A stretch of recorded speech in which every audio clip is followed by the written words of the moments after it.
राधा रानी ही सर्वश्रेष्ठ हैं। और ब्रज में ही नहीं, वेद भी जिनके चरणों की धूल के लिए छटपटाते हैं। हाँ, वो कहते हैं किशोरी तेरे चरणन की रज पाऊं। मस्त है महाराज, ब्रज की बहुत मस्ती है, बहुत मस्ती है। उस मस्ती का एक अंश भी किसी को मिल जाए, क्या कहना है। भगवान शिव जी तो डेली जाते हैं वहां, डेली, और गोपी बन करके रहते हैं वहां। ऐसे नहीं जाते हैं, बढ़िया घूंघट डालते हैं। आप जाएंगे वृंदावन में, गोपेश्वर महादेव है। दिन भर तो बढ़िया, खूब बढ़िया रहते हैं, और शाम को जैसे शाम होगी तो लंबी ये क्या कह पहनी जाती है, नाक में बड़ी नथ पहनेंगे और बढ़िया सुंदर श्रृंगार करेंगे, मांग भरेंगे, लाली लिपस्टिक लगाएंगे, काजल लगाएंगे, और महाराज गोपी बन के बिल्कुल तैयार हो जाते हैं रासलीला के लिए। ऐसा है महाराज, ब्रज का आनंद कहीं और मिल नहीं सकता। अलौकिक ब्रज है, और ब्रज का आनंद भी अलौकिक है, जो देवताओं को भी दुर्लभ है। देवता भी तरसते हैं। श्री हरिराम व्यास जी हैं, अब नहीं है, थे। उन्होंने इस गीत को गाया है, किशोरी तेरे चरणन की रज पाऊं।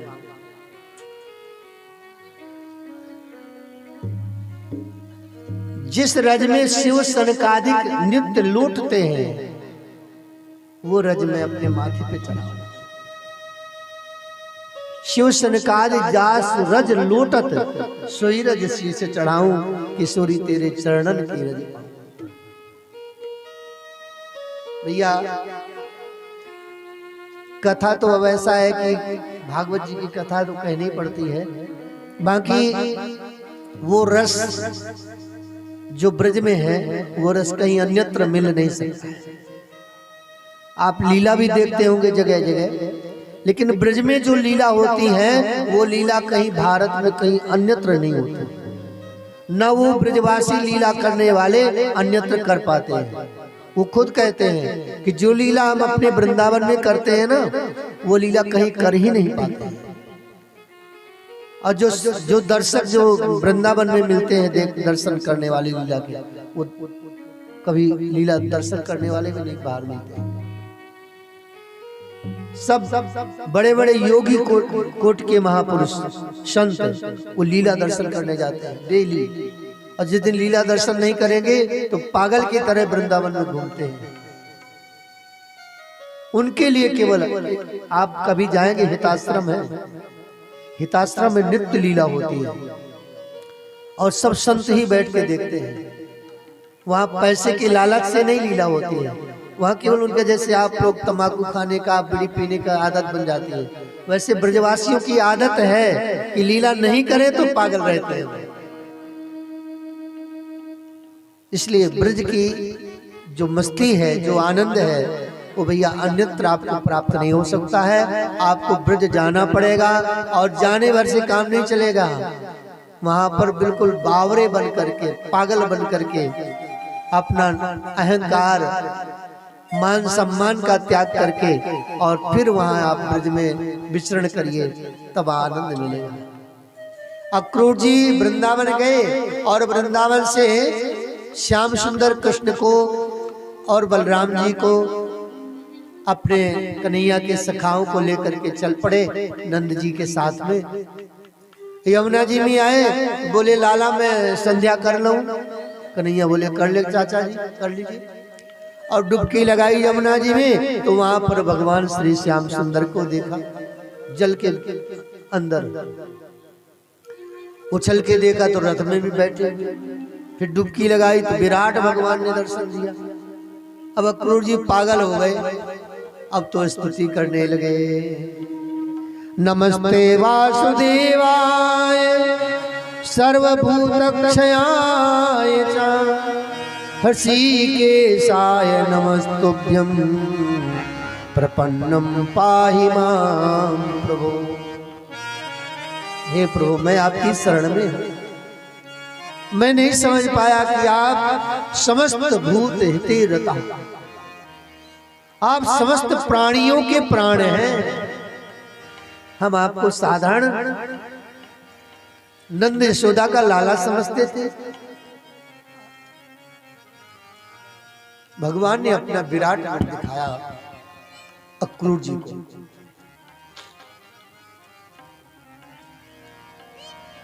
मथुरा पहुंच गए और मथुरा में कन्हैया ने पहले कंस के धोबी का उद्धार किया। थोड़ी थोड़ी बात को लेकर के कभी कभी जो छोटे तबके के लोग होते हैं ना वो इतरा जाते हैं। कभी नहीं इतराना चाहिए।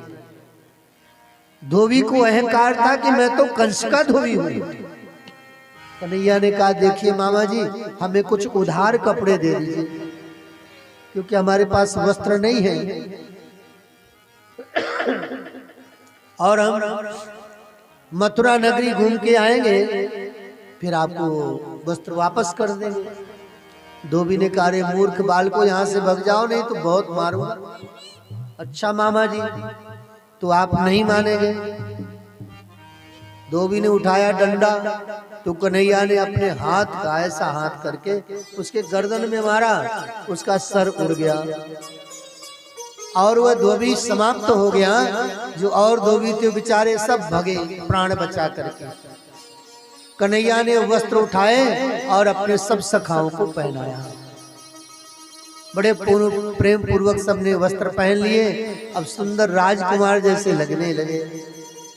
कन्हैया ने कहा कहो कैसे लग रहे हो। मनसुखा बोला लाला अब तो बहुत चोखे लग रहे हैं।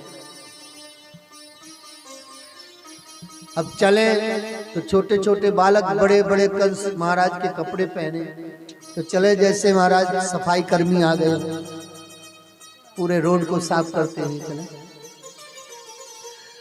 मधुमंगल ने कहा कन्हैया भैया ये कपड़े तो बहुत बड़े हैं। तो कन्हैया ने कहा कि एक काम करो ये ऊपर को करके और फेंट बांधो। ऊपर को करके फेंट बांधा। बोले अब कैसे लग रहे हो। बोले लाला अब ऐसे लग रहे हैं जैसे किसी खूंटे में कपड़े टांग दिए। कन्हैया आगे चले। एक दर्जी था। दर्जी से बोले मामा जी आप कपड़े सिलते हैं। बोले हाँ हाँ हम तो यही काम करते हैं। बोले आप हमें पहचानते हैं। बोले बिल्कुल पहचानते हैं। आपने धोबी को मारा है। यहाँ परिचय तो अच्छा है। धोबी को मारा है तो आप भी क्या धोबी जैसे ही है। नहीं नहीं आप तो बताइए। बोले आपका नाम क्या है। बोले फटाफट फटाफट टेलर। बोले तो आपका नाम ही फटाफट है कि काम भी फटाफट है। बोले नहीं काम भी है फटाफट। तो बोले 10 मिनट में सब कपड़े नाप के बना दो। महाराज उस दर्जी ने विचार किया न बनाए तो मरेंगे। उसने सारे मथुरा के दर्जियों को तुरंत सूचित किया। मोबाइल चलता होगा फोन लगाया होगा भैया जल्दी आओ नहीं हमारे प्राण जाने वाले हैं। और दर्जियों ने महाराज 5 मिनट में सबके नाप के कपड़े बना दिए। अब तो सुंदर राजकुमार जैसे लगने लगे। आगे चले। कन्हैया से मधुमंगल ने कहा लाला देख हमारे ब्रज की ऐसी परंपरा है कि बिना माला के हम लोग ब्रजवासी नहीं रहते। हमें माला अच्छी मोटी माला पहनने को मिलना चाहिए। बोले चलो। एक सुदामा माली था। मथुरा का बहुत प्रसिद्ध माली था। महाराज कंस के दरबार में सुंदर सुंदर पुष्पों की माला लेकर के जाता था। आज वह मार्ग में मिल गया और कन्हैया ने कहा मामा जी आप कहाँ जा रहे हो। बोले बस आप ही के पास आ रहे हैं। और उस माली ने सब राजकुमारों को माला पहनाई। सब प्रसन्न होकर आशीर्वाद दिए। आगे चले तो एक कुब्जा दासी कुबड़ी बेचारी 3 जगह से टेढ़ी थी। देखने में सुंदर नहीं थी। वृद्ध हो गई थी। लेकिन उसमें एक विशेषता थी कि उसके हाथ का जो चंदन था, इतना सुंदर चंदन बनाती थी कि कंस अपने माथे पे लगाता था। वो सुंदर नहीं थी, इसलिए मथुरा के लोग उसको देखना पसंद नहीं करते। तो बेचारी जैसे रास्ते में किसी को मिल जाए तो लोग बाग उसको डांटते थे कि सामने आ गई, हमारे मार्ग में, हमारे कार्य में विघ्न उत्पन्न करती है, सामने नहीं आया कर। तो बेचारी वो छिप छिप करके जाया करती कि कोई किसी के सामने ना मैं पहुंच जाऊं। तो आज श्याम सुंदर अपने टोली के साथ जा रहे हैं, तो बेचारी कुब्जा वो प्लेट में, चांदी की प्लेट में चंदन लिए हैं और छिप करके जा रही थी।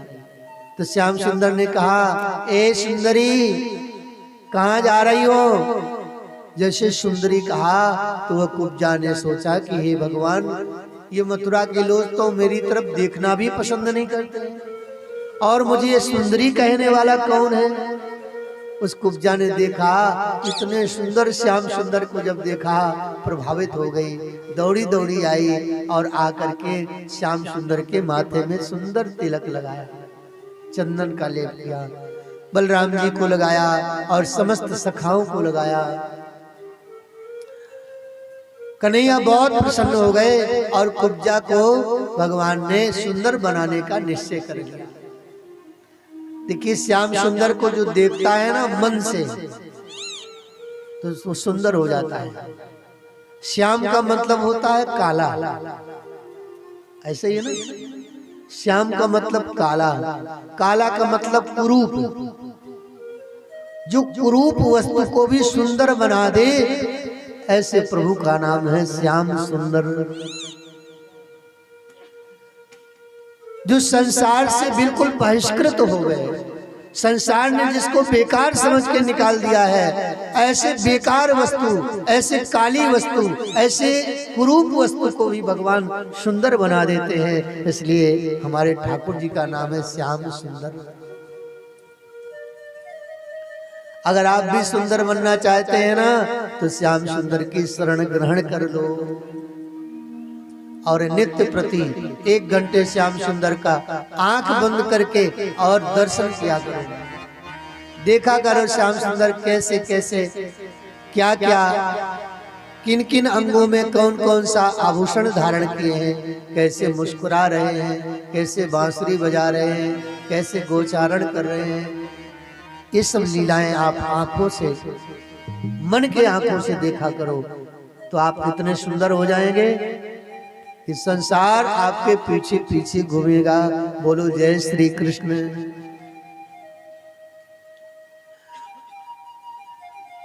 श्याम सुंदर कन्हैया हमारे आपसा कोई सुंदर नहीं है, चाहे खुद देख लो दिल में आकर, आपसे कुछ छिपा हुआ नहीं है, ऐसा है ना। तो श्याम सुंदर बहुत सुंदर है।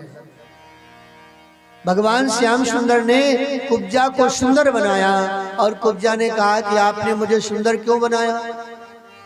कन्हैया बोले, लो ये भी कोई बात है, तुमने हमारी सेवा करी, हमने सुंदर बना दिया। कुब्जा ने कहा, हम कुरूप थी तो अच्छी थी, कोई हमें देखता नहीं था, आपने सुंदर बना दिया, अब लोग मेरी तरफ टेढ़ी नजर से देखेंगे। अब आप चलिए, हमारे घर चलिए। श्याम सुंदर ने कहा, ठीक है, हम आएंगे, समय से आएंगे जरूर। तब से वो कुब्जा श्याम सुंदर की प्रतीक्षा करने लगी कि कहे हैं तो आएंगे जरूर। श्याम सुंदर ने कंस के धनुष का भी खंडन किया। उस धनुष का एक महत्व था, विशेषता थी कि वो धनुष परशुराम जी का था। परशुराम जी मंदराचल पर्वत पर, गंधमादन पर्वत पर तपस्या कर रहे थे और कंस तो बहुत बलवान था। कंस ने जाकर के वो धनुष उठा लिया। परशुराम जी ने विचार किया कि इससे लड़ना तो ठीक नहीं, लेकिन परशुराम जी ने कहा, कंस अब इस धनुष को तुम ले जाओ ये धनुष जो तोड़ देगा उसी के हाथ से तुम्हारी मृत्यु होगी। तो कंस उसको बहुत सुरक्षित स्थान में रखा हुआ है कि कोई भी इसके पास पहुंच ना सके। आज श्याम सुंदर कृष्ण बलराम अपने सखाओं के सहित वहीं पहुंच गए और जो पहरेदार लगे हुए थे ना, बड़े बड़े सिपाही लोग लगे, उन्होंने रोका तो श्याम सुंदर ने कहा कि आप जानते नहीं है मुझे, मैं महाराज कंस का भांजा हूं, सगा भांजा हूं। अगर मैंने मामा जी से कह दिया ना कि इन सिपाहियों ने हमें रोका है तो समझ लेना छुट्टी हो जाएगी तुम्हारी। उन सिपाहियों ने कहा नहीं, आप प्रेम पूर्वक जाइए लेकिन कोई हरकत मत करिएगा। कन्हैया बोले हम हरकत जैसे लग रहे हैं, सीधे साधे आदमी, छोटे छोटे बालक, हम कोई हरकत जानते ही नहीं। हाँ जाओ।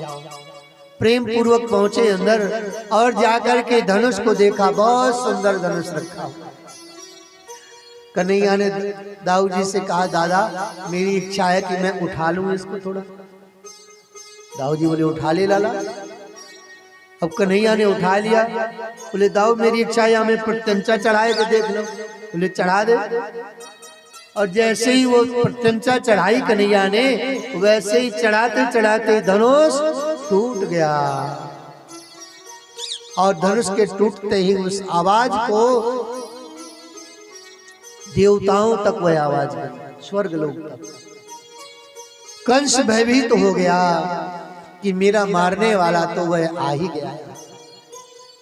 दूसरे दिन विशालकाय पहलवानों से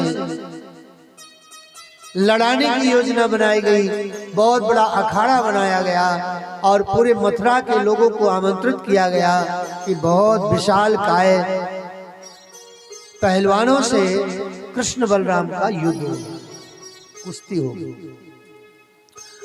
कृष्ण बलराम कोयलिया पेड़ हाथी का उद्धार करके अखाड़े में पहुंचे और चाणूर और मुष्टिक नाम के पहलवान का उद्धार किया पहले, फिर सलतोसल नाम के पहलवान का उद्धार किया।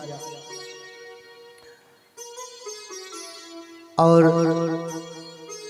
श्याम सुंदर कृष्ण ने छलांग लगा करके कंस के पास पहुंच गए और कंस के बालों को पकड़ करके घसीट करके अखाड़े में ले आए। कंस के बालों को पकड़ा। कंस हाथ जोड़ करके श्याम सुंदर से कहने लगा लाला मुझे मारना मत। अब कंस को काल के समान दिख रहे हैं श्याम सुंदर। कहते नहीं जागी रही भावना जैसी, प्रभु मूरत देखी तन तैसी।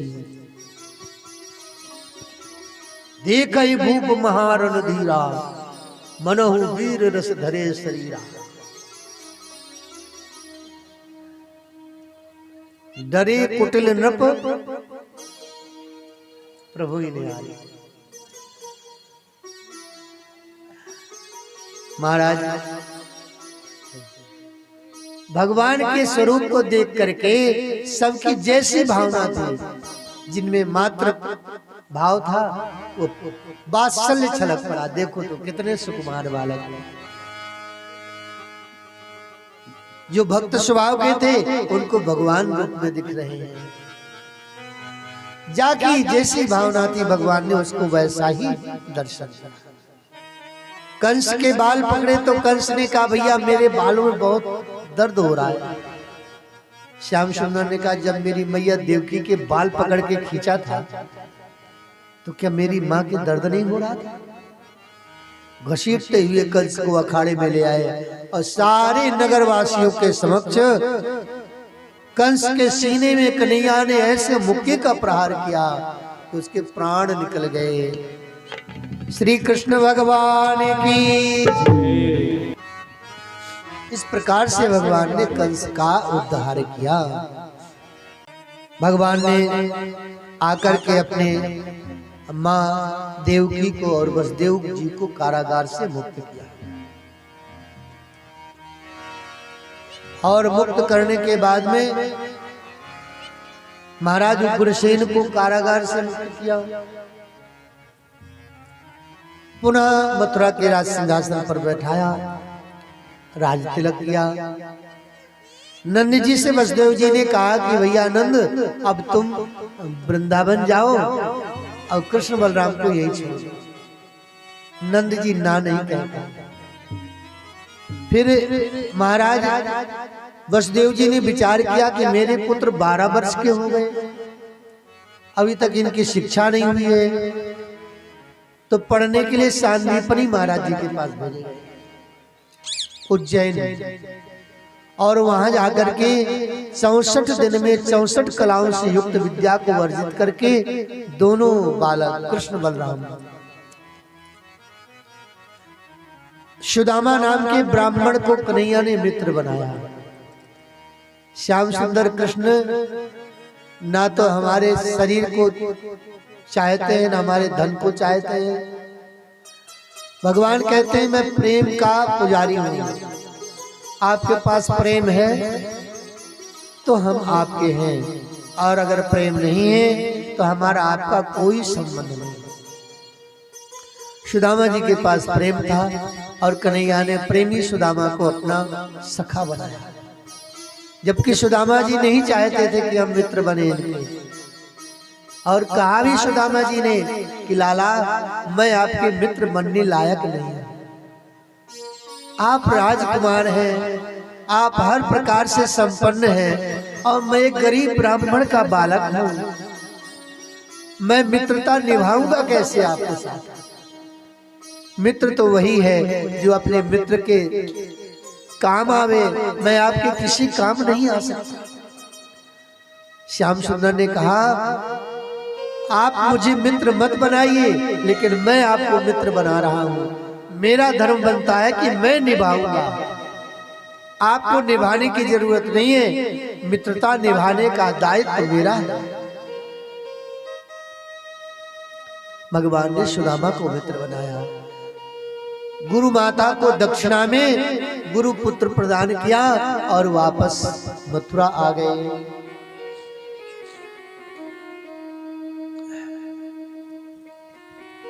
आज श्याम सुंदर उद्धव जी जो श्याम सुंदर के बड़े ही स्नेही सखा,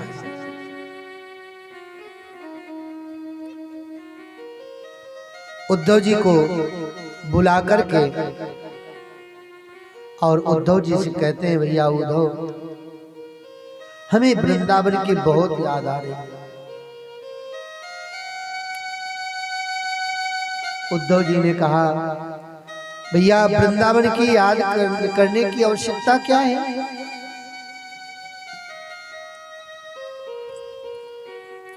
आप मथुरा में मथुरा के राजकुमार हैं, आप यहीं रहिए और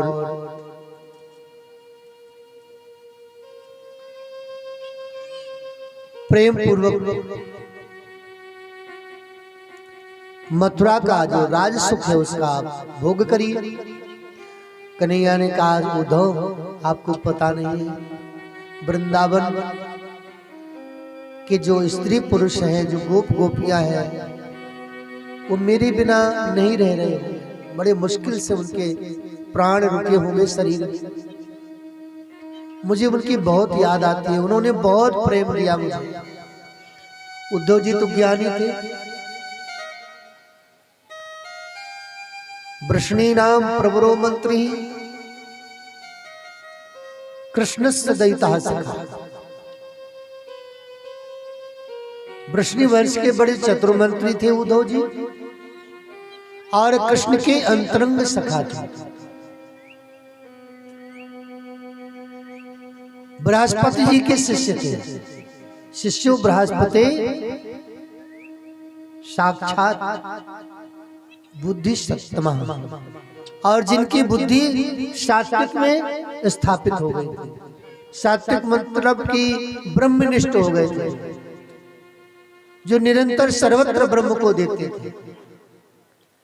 वही श्याम सुंदर से कहते हैं कि उद्धव कहते हैं कि कृष्ण अरे उस ब्रज को वृंदावन को क्या याद कर रहे हो, अशिक्षित है वह, पढ़े लिखे नहीं है, उनमें कोई योग्यता नहीं है, बस एक ही योग्यता है, गौचारण करने की, गौ सेवा करने की योग्यता है। कन्हैया ने मनी मन का यही तो सबसे बड़ी योग्यता है। गौ का मतलब होता है इंद्रिय, कल बताया था ना, जो अपनी इंद्रियों को चरावे। चरावे का मतलब होता है इंद्रियों को अपने अनुकूल कर ले, इंद्रियों के अनुकूल ना होवे, इंद्रियों को अपने अनुकूल कर ले, वही गोप है, वही गो सेवक है। और जो इंद्रियों के बस में रहे वो काहे का गोपाल। भगवान श्री कृष्ण ने उद्धव से कहा तुम वृंदावन चले जाओ, और वृंदावन जाकर के उन गोपियों को, उन गोप बालकों को, मेरी मैया को, मेरे बाबा को, राधा को तुम ज्ञान का उपदेश कर दो। वो मुझे भूल जाए, मैं भी उन्हें भूल जाऊंगा। वो मुझे याद करते हैं तो मुझे भी उनकी याद आती है। ठीक है, मैं जा रहा हूं वृंदावन, लेकिन श्याम सुंदर कृष्ण मैं ज्यादा समय वृंदावन में नहीं रह सकता। क्यों? क्योंकि वो सब अशिक्षित गोप गोपियां हैं, पढ़े लिखे तो है नहीं। हम तो बृहस्पति गुरु जी से शिक्षा प्राप्त करके आए हैं, तो हमारे वो ज्ञान को पहली बात तो समझेंगे ही नहीं, क्योंकि अशिक्षित लोग ब्रह्मज्ञानी की वार्ता को क्या समझे। कन्हैया ने कहा ठीक है तुम एक बार जाओ वृंदावन, और श्याम सुंदर ने पत्र दिए, और पत्र दे करके उद्धव को वृंदावन भेजा।